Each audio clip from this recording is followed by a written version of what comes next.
love it if you went to Japan for every haircut. Oh, Dale, how about those blue boys? Oh my God. Real quote. What a bastard. Why do I find that quite average? It's because it's not that funny. And I think I've heard it before as well. And it was delivered poorly. Hello and welcome to Patchwork. With me is Josh. Welcome to Patchwork. And Christian. Welcome to Patchwork. I went camping. And who are you? And I am Dion. Welcome to Patchwork. We thought it would be fit, considering it's our first podcast, to introduce each other. And I will be introducing Josh and Christian, who you've just heard from. Josh first. Josh and I have been friends for 8 years. Josh has performed at the Melbourne Comedy Festival and the Melbourne Fringe Festival and in the Monash Law Review. Josh wearing at the moment, he's wearing Alana Hill. And we have Christian, who dresses reasonably well. And I think Christian and I have been friends for 4 years. He's performed in the Melbourne International Comedy Festival and the Fringe Festival as well. Christian is looking quite fit. He's very Italian looking. Josh is quite Anglo. Josh's full name is Josh Porter. Christian's is Christian Pisasale. Christian, as you'd guess, is very, very, very Italian. Do yourself. So I've been friends with me for 31 years. At the moment, I'm wearing chinos, a black top, and I just got a haircut today, and I was very happy because it got done in good time. Is that one of the operative things that you look at for a haircut? There's so many operative things I look for in a hairdresser, and I feel like I've found the perfect hairdresser. The chit chat's great. I reckon the three tenets of a hairdresser. You want speed, you want style, and you want the chat. Yeah, you don't want shit chat, you want chit chat. I'm good chit chat. Chitty chitty bang bang. What's the name of your cat? Chicho. Chicho. Chit chat. I think that chit chat at a hairdresser is the least important thing. I don't want to talk when I'm there. But you have to. It's just another situation that I need to put in, where I'm put in, where I have to think of new things to talk about. Yeah. I've got enough of those interactions during the day. I feel like guys have it really easy with that kind of stuff because he's got I know he goes for Carlton, so we can just talk about footy every time. And footy is such a beautiful way to break ice with anyone. It's such a great opportunity to talk about, to get on the same level as someone. It's the difference though between feeling obliged to talk and actually wanting to have a conversation with someone. So this guy... Because you clearly want to have a conversation. Yeah, so this guy I really enjoy talking to. His name is Dale, but I found out today I was really, really disappointed. We've been seeing each other for 2 years. And exclusively. And he is exclusively.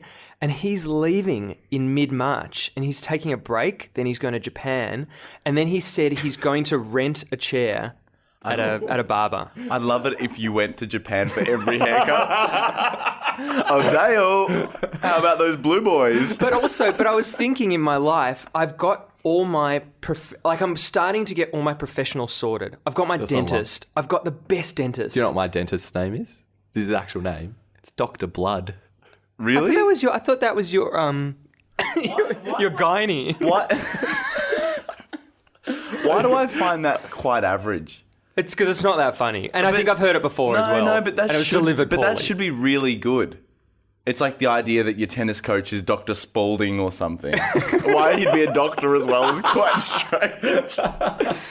So I feel like I've got my hairdresser sorted, and then my world comes crumbling down because he's going away in March, and then he's quitting the barbershop. My dentist, I'm so happy with my dentist. It's like this really attractive, confident woman, and I've got so much confidence that she's going to do the right thing. Imagine if he rented a chair, Dale rented a chair at your dentist, mate. 2 in 1. 2 in 1. That'd be great. Great. But he was doing your teeth. With the scissors. He's snipping. Just a bit off the bottom. That's really good. But I'm really concerned because now I'm going to need to go to a new hairdresser, and I can go to one of the hairdressers that's in that barber shop. But all I need to say to him, he says, "What are we doing for you this week?" And I say, a 4 on the back, 4 on the sides, and just a bit off the top. And he gets it right every single time. But if you ask a hairdresser, that's all they want, is for their clients to know what they want. So you walking in and saying 4 on the back, 4 on the sides, da-da-da on top, the hairdresser's going, okay, I can do my job now. It's because you've been to hairdressers in the past and be like, Do you know what the problem is? There's no universal language that's used when you visit the hairdresser. yes, there is. No, there's not, because Number 4. You just used it. We spoke we all understood each other. So you're saying if I go and visit a hairdresser and I say 4 on the sides, 4 on the back, you reckon every hairdresser is going to do the same thing? I've asked a hairdresser this question, and no, because they all have their individual styles apparently, but you'll get the essence of what you want. Did you ask this hairdresser specifically about a 4 on the back and 4 on the sides? Yes. Or was it a different number? You did? I feel like your hair is very similar, mate. I feel like you'd get the same haircut as me. No, we wouldn't. You're I get a bit different thinner on the haircut. top. Yeah. What do you ask for when you go to the haircut? How long have you been seeing your hairdresser for? So I've just recently returned back from London for our new listeners. So I had to find a new barber. I've been going to Lords of the North, and Sounds awful. No, they're really good. And the issue is that I get really paranoid when I go in there that my conversation won't be cool enough for them. Can I take a wild stab in the dark? Yeah. Do they give you a free beer when you go there? They used to. They've lost their license. Have they all got tattoos on their faces They so all they can't have see anything? tattoos. They all have tattoos. That's why I'm so intimidated when I go in there. I plan conversations to have. Josh, do you have a hairdresser? Yeah. You put me onto one. He was called Dale. Yeah, so it's the same hairdresser. So Josh and How did I not? Why didn't I get put onto Dale? It's amazing you tell Josh. No wonder you've got the exact same haircut. it's because he lives further away than you do. What would you have wanted a recommendation? You would never feel so cool as you would in this barbershop. There's skateboards everywhere. There's posters. There's skateboards. What am I, a 15-year-old girl? Do you know what the issue comes down to, I think? I wouldn't take the recommendation off you for a hairdresser. But you Really? Why you don't not? like his cut? No, because you've had the same haircut for ages. That's not true. I've had the same hair for ages. Yes, but your haircut has stayed very similar for so long. Are you saying you're proud of what your hair used to look like? Because I was at your house the other day and your hair was disgusting. No, but at least peroxided filth. At least I've changed. I always imagined that your hairdresser would be the same, like the guy that your dad uses as well. But you're wrong. But you're completely I'm wrong. mystified. To hear that Josh goes to your hairdresser is bewildering. But also, why would it be a bad thing that I've had the same haircut for a while? What does that say about me? That you don't like change. So what? That you're It's not a haircut. What do you? No, but it's an expression of personality. It's about trying new things. You only have hair for a little You're while. balding! I know that. That's why it's such a sore point. You want to get as much use out of it as Do you you know can what? while you have it. I asked my hairdresser last time I went in there. I said, do you think it's possible that I grow my hair out long? I've never done it before. Do I have enough to do it? And he looked at me and looked at my hair and he was like, I think the time's gone. Jesus. Yeah. And I was like, I'm never ever in my life going to experience having long hair. Well, I used to have very long hair. It used to be quite literally down to my ass. Till what age was your hair down to your ass? Okay, so it got to the point. I always had, Mum made us have long hair, me and my brothers, all 3 of us. Yeah, because you don't have much choice as a kid, do you? And then it got to a point, it was quite, Laurie sort of sat around shoulder length, but then in year 11, I had a competition with my friend that was, whoever cuts their hair first loses. Yep. And he cut his and I just didn't. And it just kept going. Sorry, Christian, I've heard this before. Do you have any questions for Josh based on what Josh has just said? You're absolutely silent and Josh has just said something unbelievable. I'll tell you what, I cut it. I went to first year uni. One of my best mates, he took a year off. He came back in second year and it was so long, he went, what are you doing with your hair? I'm booking you in for an appointment. And it was literally up to him to book me in. I was like, yeah, cool, sweet. Thanks, mate. Was it Dale? No, yes, that's what it took. I was always kind of happy to cut it, but I never got off my ass to do it. It was just easier not to. What was your parents' motivation for keeping... So you have 2 brothers, two older brothers. Yeah. And we all had long hair as kids. Really? Yeah, all of So us. are your parents religious? Should we just guess this stuff? Do you want to just guess? Why do you think his parents? Why would you ever want your kids to have long hair? Aside from cruelty, your male kids. Your male kids. Yeah. My mistake. Because they didn't have any females. Yeah, I probably fucking think so. Did your mum come into your room and comb your hair at Were you night? dressed like a woman? Dad always cut our hair. We never went to the barbers. It was always Dad. Yeah, just in the bathroom. Did you guys walk around naked a lot as well? Does your dad? He's quite good with his hands, isn't he? He can sort of build stuff. Did he have bit of a mechanic? Was there like nuance to the way he cut your hair, or was it just like There wasn't a lot of styling going on with children's haircuts when it was really long, but it did quite affect me in primary school. There was a moment on the playground that has stuck with me. It happened a few times, but there was like it's weird, like little phrases and things stick out with you. So what I thought I'd do to take you back there is we'll just revisit that location. And there's that particular quote that I've got written down that Dion is going to play the role of Colin Bowman, who spoke these infamous words. He doesn't know what the quote is, but I'll be passing it to him when the time arises. We'll see if you can pick out the heart-wrenching quote.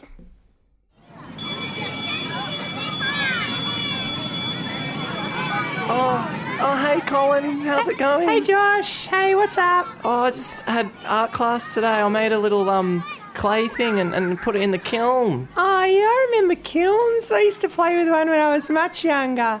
What are you doing later today? I've just got them in new Tamagotchi, and I think it's gonna.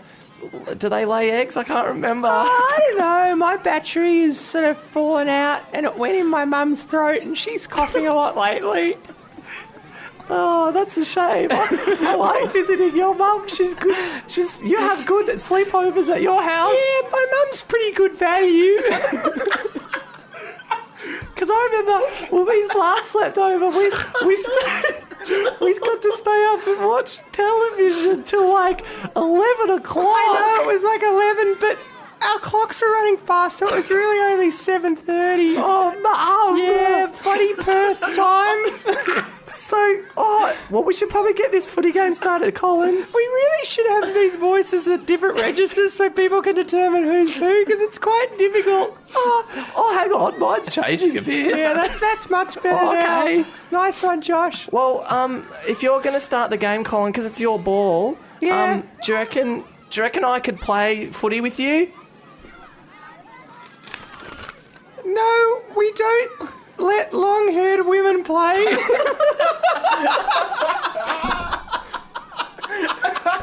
Okay. Okay. Bye, Colin. Bye. See ya. Bye, Hey, Josh. pass it out. Holy shit. That's it. Oh my god. Real quote. What a bastard. no, we don't let long women play. Long women. Long women. I wonder whether long women are allowed to play that. All these long women running around. Run past Josh. Oh, the long women get to play. What a horrible thing to experience as a kid. But isn't that nuts? Like 20 years later, that is still clear as day in my head. Did you were there any other experiences that you remember, like distinct? Yes. Because, I mean, I think I don't know if you got teased as a kid, but I got teased as a kid. I had the most terrible teeth. I had these 2 buck teeth at the front, and I was once in the tuck shop line at school. Tuck shop. And I was... Canteen? Not canteen, tuck shop. Tuck shop. And it was owned by Spotless. Owned a canteen? Which I think, the catering canteen was company, owned the Spotless catering- Services, and it was printed on the tuck shop. Oh, wow. Yeah, That's pretty fancy. Yeah, it was pretty fancy. And our school uniforms were blazers with Nike logos on them as well. So I was once in line at the tuck shop, and this kid, Nick Burrows, who hassled a lot of kids in younger years and in his own year, he was a bit of a loose cannon. He pushed in, and I was like, "Hey, what the hell are you doing?" And he said, "I don't know if we can mute this out," but he said, "Fuck off, you bucktooth." Oh. Yeah.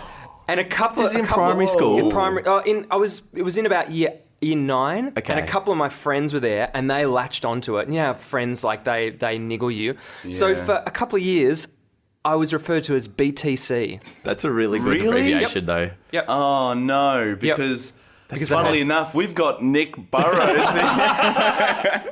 Is this why you love your dentist so much? now? Yes. Well, yes. So my teeth, I think, were the thing that caused me the most trouble. And then I got braces and it was fine. And I've obviously been revered Yeah. since then. Christian, Well, what was your number What was your one physical thing? feature that you got picked on for? Hair, teeth. Weight. I think it's obvious though. No, So you're I a was big kid? I was humongous. I was humongous. really huge. Like Really? I'm now currently as a 27-year-old, probably the same weight I was when I was in year 7. Really? Yeah, I was huge, and it was horrible. And this is horrible for a podcast. But I like how mine by far was the easiest to fix. Yeah. Yeah. Cut your hair, mate. And the thing that's most horrible about it for Christian is that your hair's gone, my teeth are gone. Christian still looks like he's in year 7.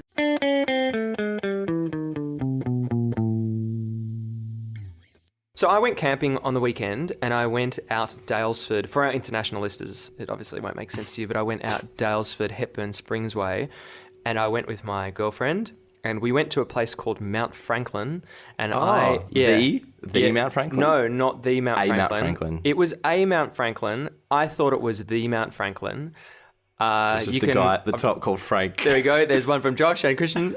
Was he good at kicking goals from outside 50? Yes, he was. Mount Franklin. You know what? I'm not happy with that one. No, but the mountain was in the shape of a bottle, and there was Good. water gushing out of it. And you realise that even though we're in this world where gender doesn't matter and you're breaking down gender walls, you know that every time you go to a campsite, there's a fire pit, you have to get the fire going, and ultimately there's an element of your masculinity that's on the line.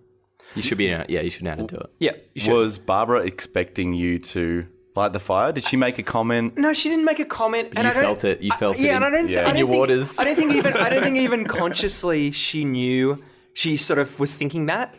But anyway, so I made the fire, and the fire was brilliant, and it burned for like hours. And You sound like Donald Trump it was- there. It was a great fire. It was a I make the best fires. it was a tremendous fire.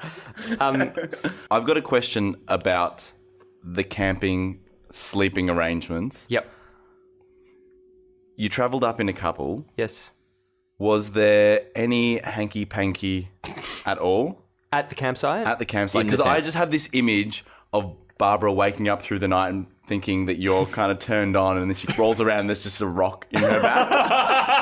Like, what were the sleeping arrangements? Were you on the ground? Did you have a mattress? Okay, so the sleeping arrangements where we've got this nice tent, it's a 4-bed tent, and like a 4-man Four-man. or woman tent, which really, like when there's a 4, no one never puts 4 keeping- people no, in you're there. never keeping There's that. 2 people that just fit in there. We're in it as it falls, and we had a 12-person tent. I'm like, no one is keeping 12 people in this tent. And Josh is just in the middle. Just all Well, I'm scrunched up. at a few long women.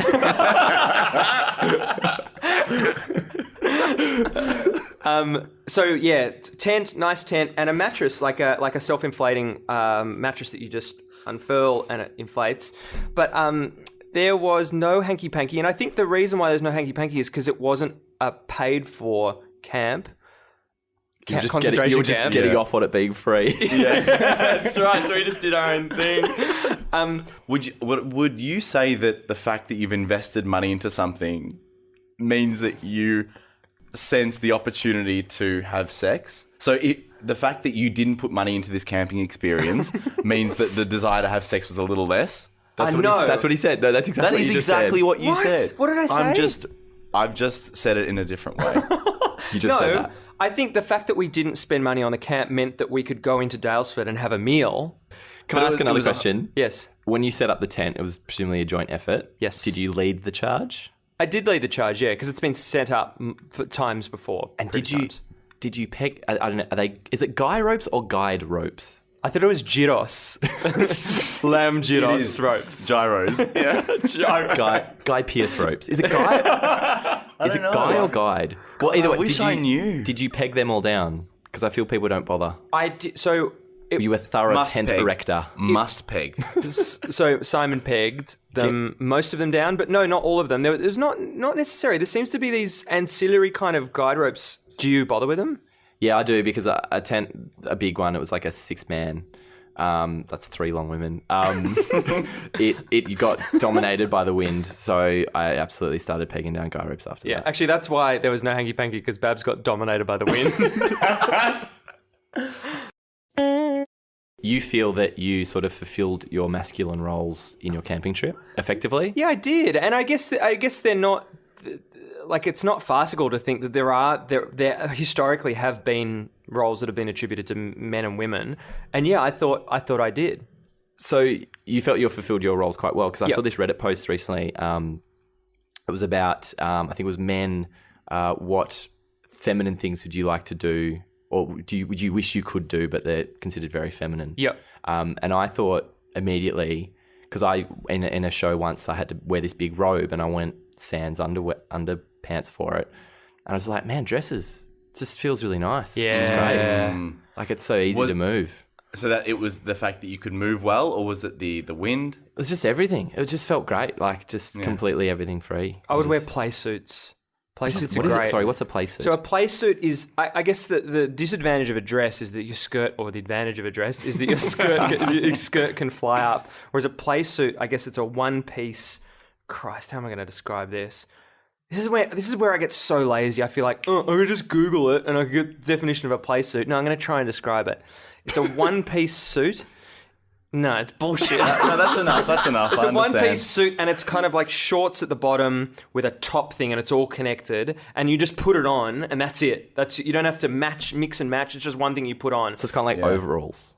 Yeah, but kind with of. shorts. Yeah. I don't know why they're different from overalls. Yeah, I think that's the thing that women can do. See, we have to sometimes match shirt to pants and shoe, and one day they can just put on one entire outfit, and it matches because top to bottom it's the same. But I don't think women would be the ones complaining about, like, in terms of going to like formal events. Men have got it all over women in terms of ease of getting ready for a formal the amount of money, event. some like dresses and stuff, some like girls who've been like bridesmaids and stuff. It's like, oh yeah, it was like $200 and I wore it once. Great. I love how Josh's expensive dress is $200. These women, like some of them, 300, 320 sometimes. Plus GST. I wish that men could wear bras as well, because I think Why, Christian? because I think From year 7, I wanted a bra. I think that the reveal is really sexy when you take a bra off. And I wish that men... So you don't want it for support. You want it for a sexy reveal. Josh. Another thing that I think is distinctly feminine, which I would like to give my hand at, is childbirth. It's a feminine activity. It's not an activity. It sounds like they've booked it online. Red balloon. Yeah. It's catching the childbirth. But I think that men would do childbirth in a very masculine way. Like, we'd all gather around someone's belly and kind of drink beers around it. I see what you mean. Okay, and sport and the gridiron's on in the guy who's background. pregnant would be like, oh, I'm thinking about turning up the heat to 220 in the last week. Just really roasted in there. And now it's time for Monotoly. In Monotoly, we have the most mundane conversations that we possibly can in a different environment every week. This week, we're at the bank.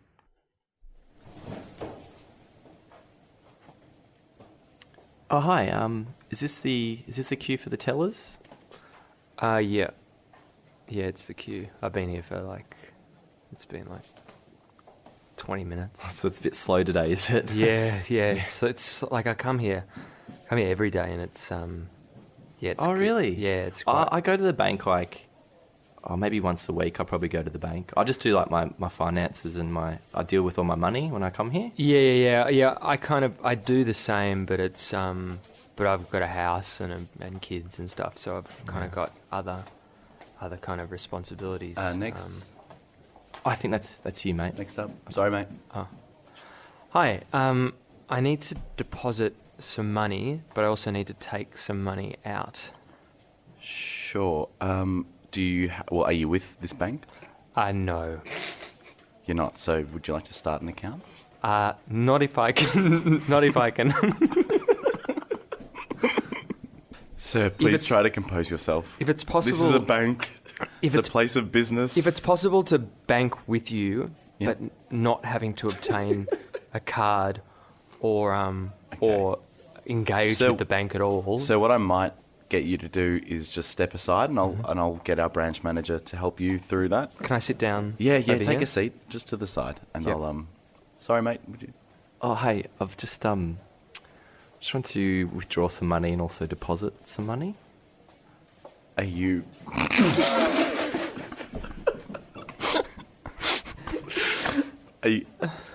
Are you with this bank? No, I'm not.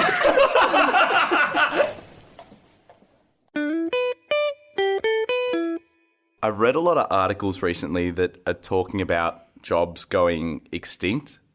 So they're saying that like in 2030, particular jobs just will cease to exist. And I bring this up because the other night I was sitting with a friend of mine and we were talking about this topic, and we both kind of agreed like technology is progressing and it's probably going to cost people their jobs and all this kind of stuff. And one article that I read said, in particular, bookkeeping and accountants. So bookkeepers and accountants will lose their jobs. And he responded, he was like, geez, that'll be really strange to go into an office and be speaking to a robot. But that's And I was like, and I said, what do you mean? And he was like, I just hope it's not awkward. Like, would I ask a question about how their day's going? So I kind of now I'm sort of hoping that this wasn't a podcast and that you could see my face. I think I look just disgusted. I'm just shaking my head. That's insane. But that's what some people believe. They believe that a robot will be Migrant sitting in the robots? seat. Yeah, You'll go that's into great. an office. they rent and the office space. You'll be having small talk about your kids with a robot. What other jobs have you imagined that are completely going extinct? Well, I guess automation is the big Yeah. thing that's coming, and Stuff like all the truckers. I think the same thing in terms of transport. Tram drivers, train drivers. Honestly, if you look at a tram driver now, when you get inside, I feel like if you stare at them, they become quite frantic because it's like you've cottoned on that they've got nothing to do. you don't need to be here, do you? And all they've got is a paddle in front of them that they push forward and backwards. Yeah, it's a pretty great big amazing. dashboard. It's huge. I feel like it should be made by, what's they called? Fisher Price? All those kind of buttons and stuff are just for them to Really play with. bright buttons. But you're right. I think tram drivers is a really good example because for a tram moves on tracks. A tram stops at particular waypoints. A tram driver needs to be able to detect if someone's in danger. All You're of that listening stuff. to Tram Chat All of that stuff could be done automatically. And if you see by a physical robot sitting in a chair. but also the question is it going to be more reliable, and is it going to be? Yeah, is it actually going to be cheaper? No, the biggest thing. Why, of course. Why do you put so much trust in machines all the time? Because all the trains would be automated. Yes, exactly. There'd be no room for human error. It's like No, in the automation, the programming, that's where the human error comes into it. They have to be programmed by someone. but the thing, Imagine if my head just started exploding and steam came out nuts and bolts. but that's the thing. Like with driverless cars, Error. when all the cars are talking to each other, all the computers know exactly what the other one's doing and knows exactly what they're going to do. So when a light changes green, everyone can start moving at the exact same time. Because that's how traffic is caused. Yes. By people who prematurely react to traffic in front of them and brake too hard, and the person behind brakes that little bit harder. Yes. It's... Christ. But the thing I was thinking is with jobs in the future, like with driverless cars, because that's coming on very soon. I reckon we'll get to a point where Uber, they're going to become the new taxis. And so it'll get to the point where they're not pivoting and they're not moving their business to driverless. And then they'll start riding. You can't let driverless cars. So what's post-driverless? Post-driverless. What's post-driverless? Driverless car. What happens then? Oh, that's... Transport. Flying. That's just Transport flying. tubes. Just people flying. flying. With nothing, with no aid. No aid. People without aids flying. And also, I think if we're relying on government to change this stuff, it's probably not the best idea. Whereas if you look to private companies are probably like if you look at something like SpaceX, which Elon Musk is driving. Previously, you relied on he's driving SpaceX. But Elon, you're not an astronaut. Just let me fly. I invented PayPal. Elon, no. Close the window.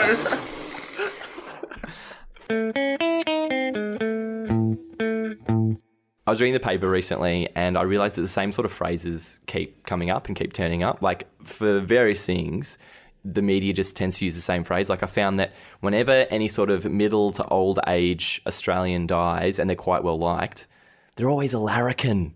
They're an Aussie larrikin.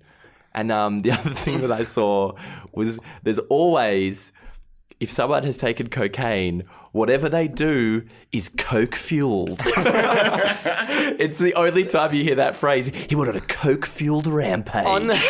No, it's also rampage. It's rampage. On the topic of larrikin, I've also heard doyen. Is that the word? The doyen. The doyen. What does that actually mean, and how do you qualify as a doyen? Is that just your name misspelled slightly? Doyen factor.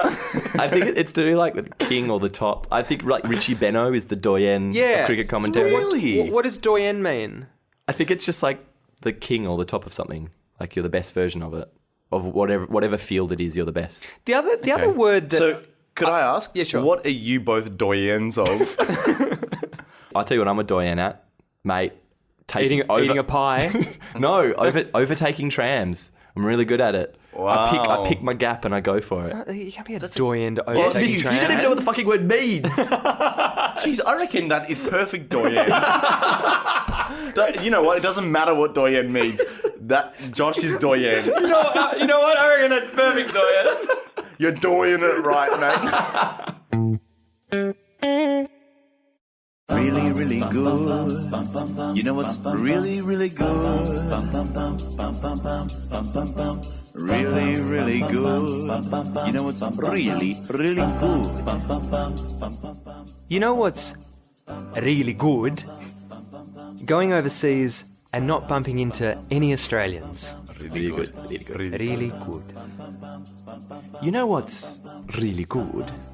Getting home just before it starts to rain. Really good. Really good. You know what's really good? Seeing the female counterpart of one of your best male friends. Really good. Really good. Good. You know what's really good? When you book tickets online through a website that doesn't charge an exorbitant booking fee. Really good. Really good. Really good. You know what's really good? Bringing all the shopping in from the car in one go. Really good. Really good. Really good. You know what's really good? When you grab a highlighter that hasn't been used for ages and it fucking works straight away. Really good. Really good.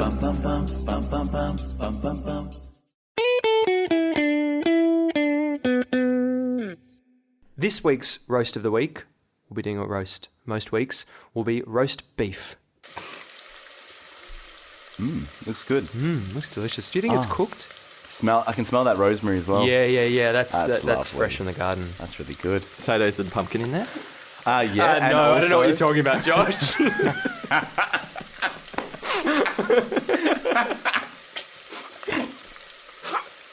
And that's this week's roast of the week. Thank you for listening to Welcome to Patchwork. I've been Dion. I've been Josh. And I've been Christian. And just as a reminder, no, we don't let long-haired women play.